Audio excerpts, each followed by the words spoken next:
Do you want to learn Elliott Wave Theory? Well, if so, consider joining the Green Star Trading Patreon at Tier 2 or Tier 3. You will unlock this playlist, 14 video part series teaching you Elliott Wave Theory from scratch in a simple and easy to follow manner. You'll also get access to other playlists such as the My Chart series showing you how to set up my chart the same way I do, with the same indicators and tools configured the way I use them. Also, I've now got a second series of this which will cover all of the classical analysis techniques I use. We've started with episode 1, part 1 and part 2, support and resistance, but we'll be covering volume profiling, candlestick patterns, indicators, all sorts of things to come over the following months. I also have my deep dive videos as well, which I'm now currently doing a second part of a new one which will be uploaded to here soon. And I also have a trading playlist showing you how to use the standard trade setup, the STS, and a little bit on psychology and risk management as well. You can unlock all of these things by becoming a patron today at either Tier 2 or Tier 3. There are some other benefits to joining Tier 3, or you can just support the channel at Tier 1 for a £5 a month. Either way, I'm not going to read it all out to you. Follow the link in the description box below of the video you're watching now. Come over, have a read for yourself, and if you want to sign up, please feel free to do so. I would always recommend signing up at the start of the month so you get a full month's value for your subscription before Patreon charges you again. Alright guys, let's get back to the video. Hello everybody and welcome to Green Star Trading with me, Tom. All views, opinions and ideas expressed in this video are my own and do not constitute financial or trading advice in any way. Right, it's time for another update for Bitcoin. We're going to start here on the long time frame looking at the BLX, and then we're going to come down to the smaller time frame on our smaller chart and look at the count for the recent price action. So for those of you who don't want to hang around for too long, let's just cut straight to the chase and tell you what's going on. Since the last Bitcoin video on YouTube, not long after in fact, I immediately informed my patrons, all members on the Discord, that we'd flipped bearish as the bullish count had broken down. There is still a bullish option available, but it's highly unlikely now, and we've flipped bearish since. So we've been in discussion, or there's been a lot of discussion I should say, on the Discord. I've spoken about it in recent live streams as well, and laid out what I think is coming in the future. So if that's what you tuned in for, you can go now. Tom's now flipped bearish on Bitcoin and is looking at lower pricing to come. That does not mean that you can't rally from here, and that alternative bullish count now is correct, but once the primary bullish count breaks down, you promote your alternate to primary. It's just good Elliott Wave practice. And the alternate was this WXY double zigzag lower, which we've been talking about as an alternate for a long time. We've had these demand zones and support levels below us, which we've discussed for multiple months. We always knew it was a possibility that this would become a reality. We're not there yet, but we have to prepare for it. So the primary is now a bearish count. So let's run you through it. We have 3 waves into a W, 3 waves into an X, and we're working on 3 waves into a Y. Now, the thing that we really want to focus on here, whether we look at this as A, B, C or WXY as I have it here, is the confluence at certain levels.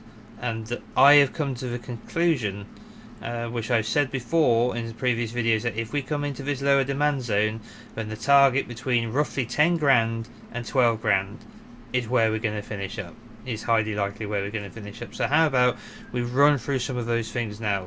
We've got the support level at 9958. We can see how this was support before. This was resistance, this was resistance, this was resistance, this was resistance, this was support. Right, and it was resistance all the way back here. This is an exceptionally strong and well tested support level. The next thing in a log measurement we're taking here. Now I will clarify, put the caveat out that a percentage is a percentage. So if you measure the move from 3 grand to 70 grand, the 61.8% retracement is a set figure. It's a linear measurement. It's a Fibonacci retracement is a linear measurement. Percentages are percentages. End of story.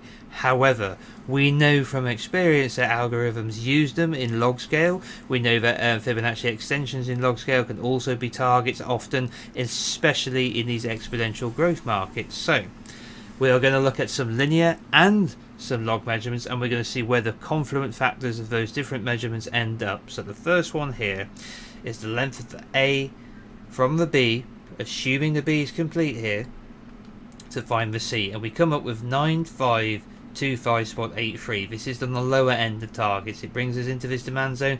It brings us pretty much straight into the point of control of this impulse up, right? This spike in the volume profile here. The next target we want to look at is a Fibonacci measurement taking the W from the X. Now the one-to-one relationship here does not have to be as strong as we've seen in an ABC, okay, where we would expect to move towards parity. Now that doesn't mean it will move towards parity. You can have extended A's, you can have extended C's, and with the WXY, the only purpose of the double zigzag is to lead price lower in the Y wave below where the W finished, and we've already done that by a big degree. Okay, so that's already been achieved, but we can use this as a rough guide. It gives us another confluent measurement here, and this gives us the top of the range of 12,322.29. I say again, 12,322.29, so that 10 grand to 12 grand range. Okay, so they're the first two measurements we can look at. The next thing I want to look at is Fibonacci retracements. So let's take from the low here of the 2018 low and run up to the 70 grand high. And the first thing we're going to do is switch over to our golden zone, which is adjusted for log. Here, which is adjusted to linear. We're going to switch over to a golden ratio 50, which is adjusted for log. And what do we see? We've got a golden zone retracement right on this prior support. Support, resistance, resistance, resistance, resistance. And this is the 61.8% retracement in log at 10,235.78. I say again, 10,235.78. So we've got one-to-one ABC down here. We've got one-to-one WXY in this region. We've got 61.8% retracement in log scale in this region here. It's all in here. Okay. The next thing we want to look at is we want to switch this over to the wave golden zone 50 and golden zone in linear, and then we just want to add in one extra level, which is the 89. This is a wave 2 retracement, typically deep in crypto. The wave 2 retracement in linear terms is 10,385.92, 89%. I use the fib number rather than 90% because it's a fib number, so 89. 10,385.92, once again in this region. Okay, so we've got the 61.8% in log.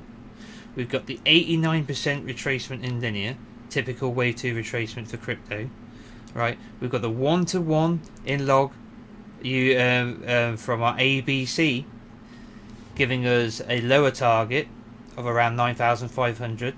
We've got the WXY in linear giving us a target of around 12,000, right? So we've got multiple levels of confluence here, and then finally we fall into this volume area here of where we've come up, fallen back, found buyers, moved up, back to resistance, fallen back, found buyers. This is all demand zone here, and then finally a structural support level of resistance becoming support, becoming resistance, becoming resistance, becoming support at 9953.51. So what's all that mean? You know, it means that if you can't find support here, you're probably never going to, right? Because you've got every possible reason to be a buyer here, right? And that completes the zigzag, and then we can get off to new highs. So that is the long-term picture. They are the confluence levels I'm looking at the moment, and that is now roughly what I'm expecting to happen. Now that does not mean that we can't do something like this unexpectedly and go higher. It just simply means that the probability is to the downside now rather than the upside because of the way the bullish count broke down. Okay, so now let's clear up the chart a little bit and have a look at a few things we need to discuss before we move on. So let's just get rid of a few bits and bobs here. So first things first, we need an invalidation point for this count, and it's a long way off. It's down here at 3148.33. This is when our primary wave 1 began back in the bottom of 2018 in December. We had our 1, 2, 3, 4, 5 waves up into our 1, and we come WXY down to try and find our 2 into all this expected support. So yeah, it's a long way off, but that is how Elliott wave rules work. 2 cannot come back beyond the 1. This is our invalidation point for that level. Just keeping an idea on an original pitchfork in log from here, basically, which still seems to be holding the price action very strongly. If we just shift this into an original default, we can see how there is more play between the 61.8, 50 levels, the 38.2 levels, but essentially it's containing price in a bearish channel heading lower. We can see that the median line here, once again, this is giving us maybe a possibility to assume some degree, a very loose degree of time frame. Right? We could come back into all this price support and resistance, and this gives us a median line hit at 10. It is roughly 10,400. So we've already discussed about how the fib level retracement of the 89, the extension targets, okay, demand support, the 61.8 retracement. That's one more piece of confluence, a median line hit down here around 10,000 again. It's all adding into this area. Let's tidy this up again. We'll keep the count on, obviously, in the way to invalidation point. So that's the long-term view I'm expecting now. We do have an alternate count for the long-term view as well, which refuses to die, so let's just go over that. I've only kept this because it is still a viable count, but with the inability to get a clear bullish count off of the low here, this is greatly reducing probability again. And this is the idea that we've gone 1, 2, 3, 4, and we're going to come up in a fifth. Okay, and I'm using a double combination here of a flat and a zigzag to get the low here. Now if we do come off of here and somehow start rocketing up, this is still viable. If we break down, make new lows, then any move beyond 13,831.41, this becomes invalid and we can delete this thing and stay focused on the primary. Now if we come out and have a quick look at our moving averages as well, this is on the weekly chart, we can see that we are still trading below the 250 exponential weekly moving average. This is a pretty bearish set of certain circumstances. We've come through it before in the past, as we can see here, and we would have just about come through it in the past if we had enough weeks on the chart to account for it. If we bring up our 4-year moving average, this is not something I tend to use very often, but it's just a curiosity I've added to the chart in recent years. Or sorry, I should say in recent weeks to look at recent years. We can see that on the day time frame, we've come back through this 4-year moving average. We came through it here. Here's the low in 2020. Okay, we came to it here in 2018. And if we go back further, you can see how we breached it before here in the bear markets of 2015 and the successive higher low later that year in 2015 as well. So it does interact with price. Whether or not we can really treat it with any great confidence, I'm not sure. It's just a curiosity we have here. We are now well below the 250 exponential moving average with the 60 here. This tends to be quite normal as we approach the bottom. We breach the 60, we travel with it for a while with the 250, then we have a flush down. We breach the 250, we travel with it for a while, then we have a breakdown. You can see how, looking at the chart in log scale, coming back to this support level, it looks like a long way away. It feels like a long way away, but it's really not. It's just a quick zip down. Very similar to maybe the capitulation we saw back here, but with more extreme conditions on the bearishness in how we'll look when we come down here. We'll be further below the moving averages than we have been in the past, and we'll be pushing deeper into oversold territory, I think. On that note, on the daytime frame, we are back into oversold territory as we speak at the moment. We have bounced slightly from it. Our OBV still trending down negatively, bearish volume accumulating over time, pushing the OBV down. MACD is back around neutral at the moment, around the zero band, having rolled over on the daily time frame. If we look at the weekly time frame, previous market bottoms occurred at oversold conditions, right? Back in 2015, back in 2018, we've come to that condition now. However, we can see how it's possible to come into oversold, bounce back into neutral territory, then come back into oversold. If we're going to flush to 10 grand, it's probably likely that we're going to end up doing something similar. Down into oversold, bounce into neutral, flush again.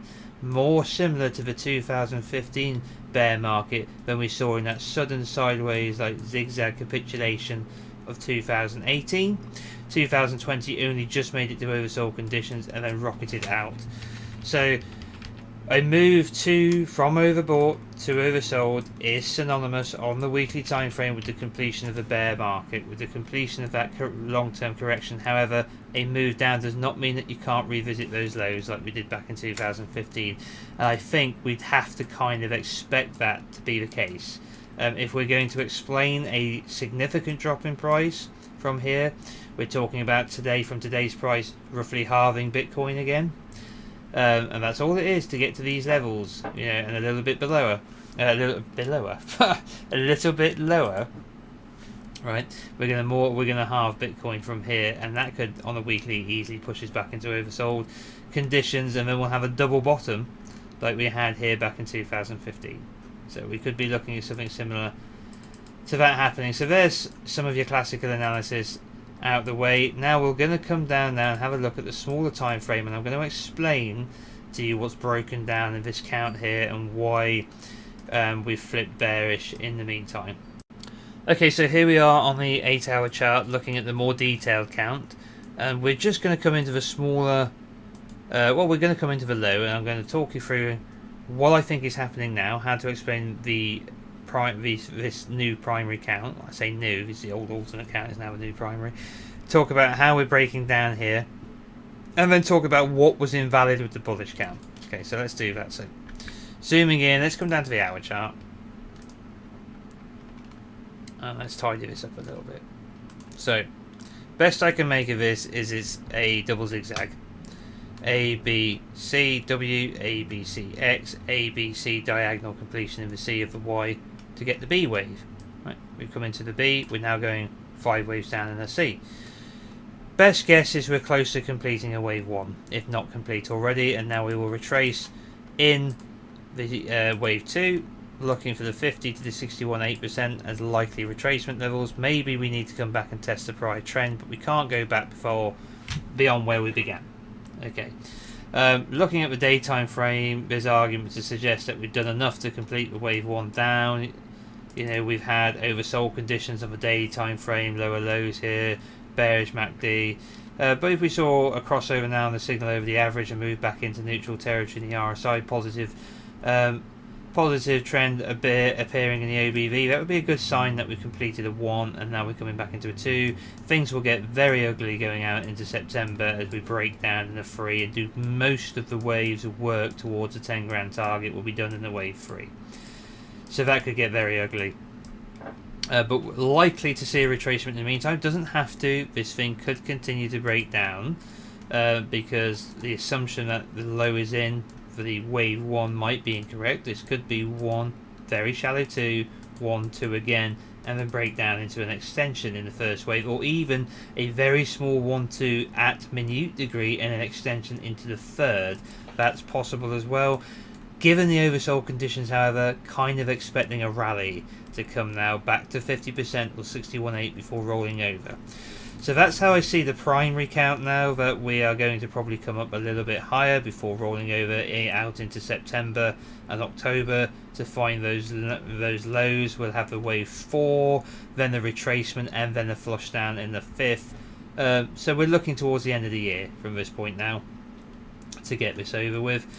And that's not a lot of time in the great scheme of things, but it is a lot of time regarding how financial conditions can change. Okay, now we can go back and forth on the fundamentals forever about inflation, deflation, so on and so forth. I think there's very strong arguments that the attitude next year will change into a deflationary fears rather than inflationary fears, purely because the rate at which I think the rate hikes have the potential to completely trash and slow down the economy, and the fiscal stimulus effect to have worn off. And for all these inventories which we've seen in the ISM, I've seen it in retail, wholesale, manufacturing, inventories building.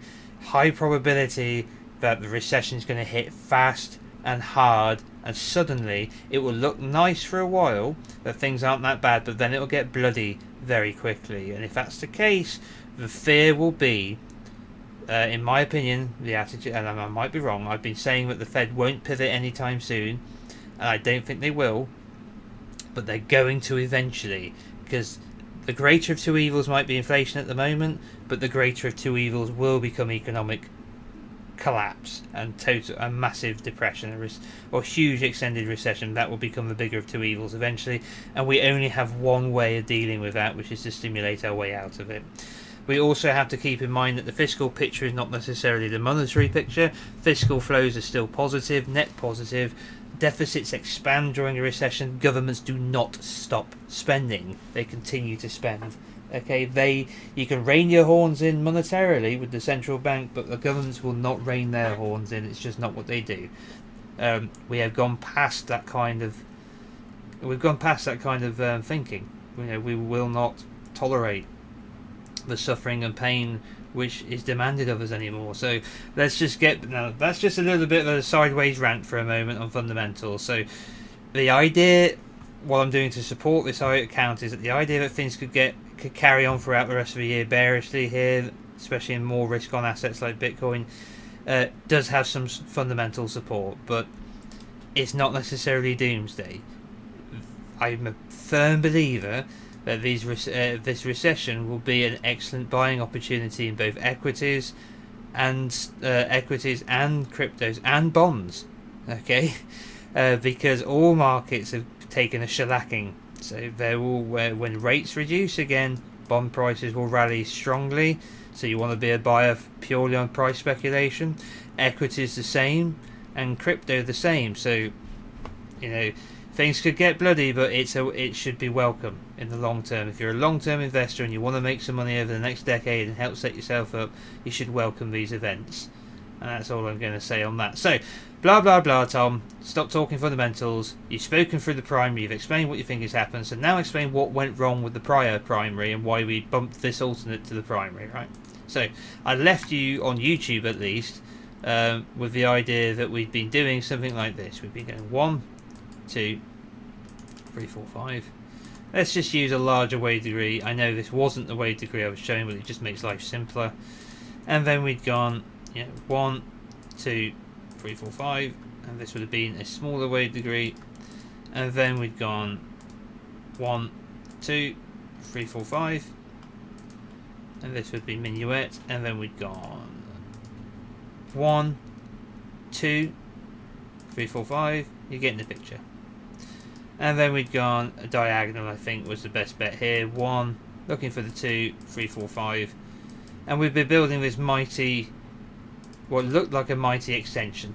Overlapping price action, higher highs, higher lows, smaller wave degrees. Right?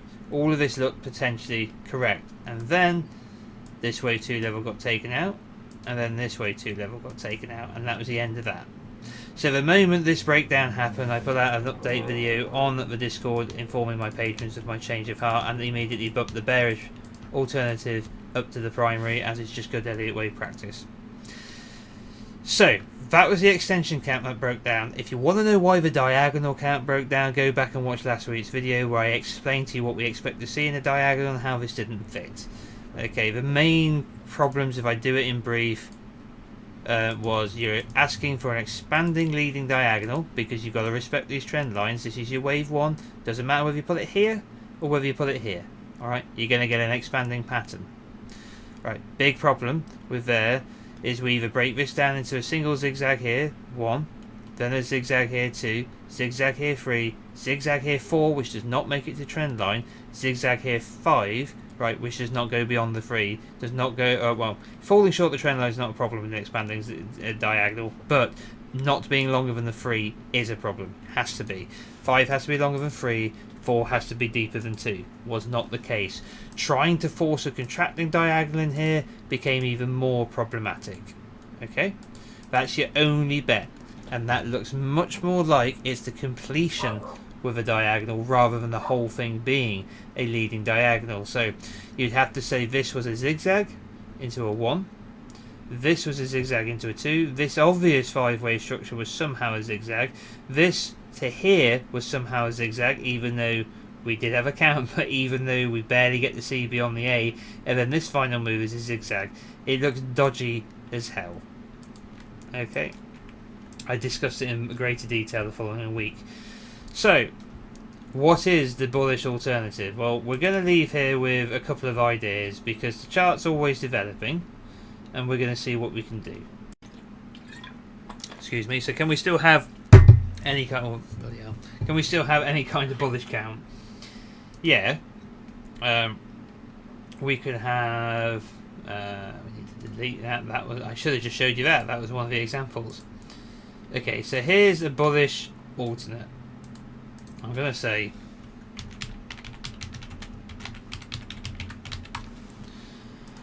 And that is that it's still an extension. But this has got some serious problems. 1, 2 at a larger degree. 1, 2 at a smaller degree.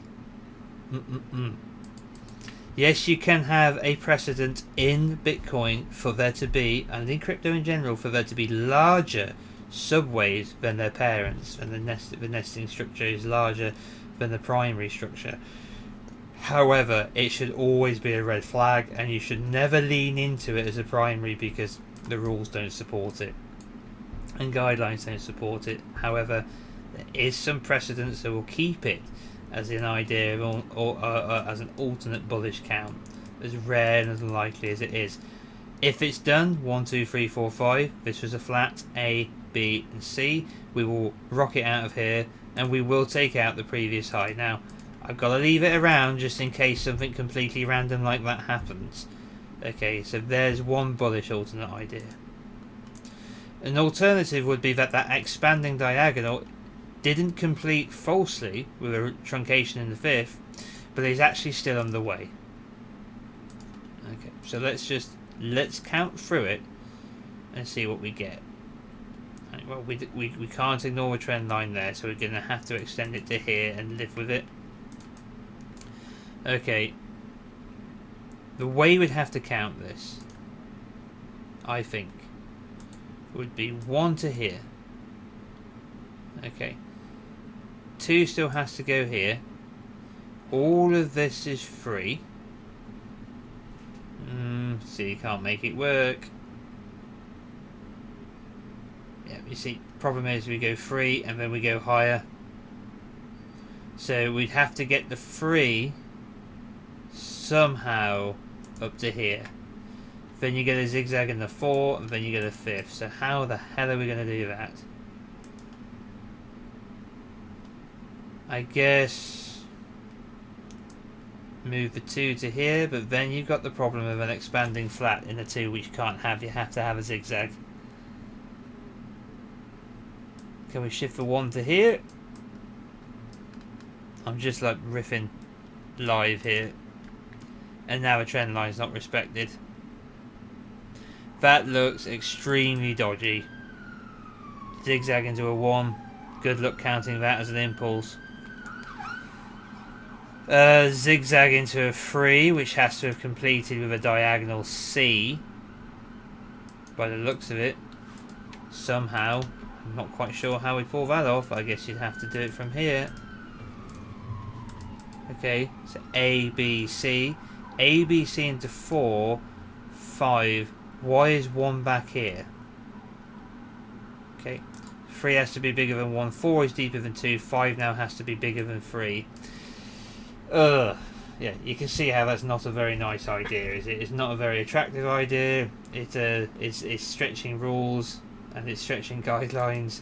But if that's the best we're going to be able to pull off as an alternate, I might as well, just as a rough idea, say diag idea. Right, but I'm not even going to label. I'm not even going to justify that with the word alternate because I don't think it's really worthy. So that really is, I think, all I've got for you at the moment. The primary count now is bearish. We're expecting a rally, likely to get our wave 2, and then we'll roll over further in the 3. No bullish count can be considered unless we break this high. Okay, because we're putting our invalidation point now for the bearish count.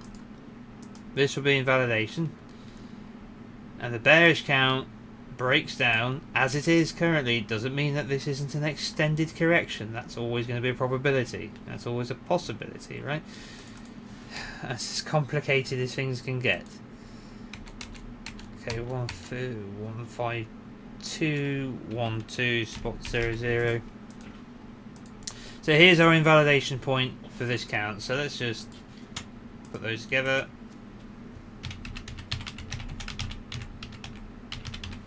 And say bearish invalidation. Any move above this level, 25.212, we can consider a bullish alternative. We have to have an explanation for it. And it's pretty lacking at the moment. But if we get above this level, we can at least entertain a bullish explanation for it. Honestly though, there would be a simpler explanation, which is that this is still corrective, maybe a larger WXY. Okay, it's probably easier to paint it as further corrective price behaviour than it is to paint it as a very ugly diagonal or an even uglier, well, at least as ugly extension. But if we do come back above that level, we can consider it. In the meantime, expecting price to retrace, likely into a wave 2, and then head lower in a 3. If price breaks down from here, this is probably some part of an early extension wave 1, or perhaps a very shallow wave 2 now going into wave 3. I think that's less likely given the amount of time it's taken. So given the oversold conditions, expecting a rally at least in the short term. Alright then guys, we'll leave it there. Thank you very much for joining me on this technical analysis of Bitcoin. If you're new to the channel, if you like what you're seeing, please subscribe, smash the like, hit the little bell notification icon to remain informed of future video releases. Feel free to leave us a comment in the comment section below. As always, a huge thank you to my Patreon subscribers. Your support is greatly appreciated. And if you're interested in joining the Patreon, there's a link in the description box below. It is the perfect time to do it at the start of a month. Please let it tick over into the 1st of September before you join. You do not want to get charged twice by Patreon, as it doesn't know how to charge you on a pro rata basis, because it's a bit stupid. But either way, signing up at the start of the month is the way to go. You get a full month's value. And if you're not following me yet on Twitter, there's a link in the description box below as well. I don't post anything or tweet anything. I simply put an extra link up to show my videos that are posted on YouTube, because people don't always get their YouTube notifications. Anyway, enough rambling. Have a great time, enjoy yourselves, and I'll be back with you as soon as possible. All the best. Bye bye.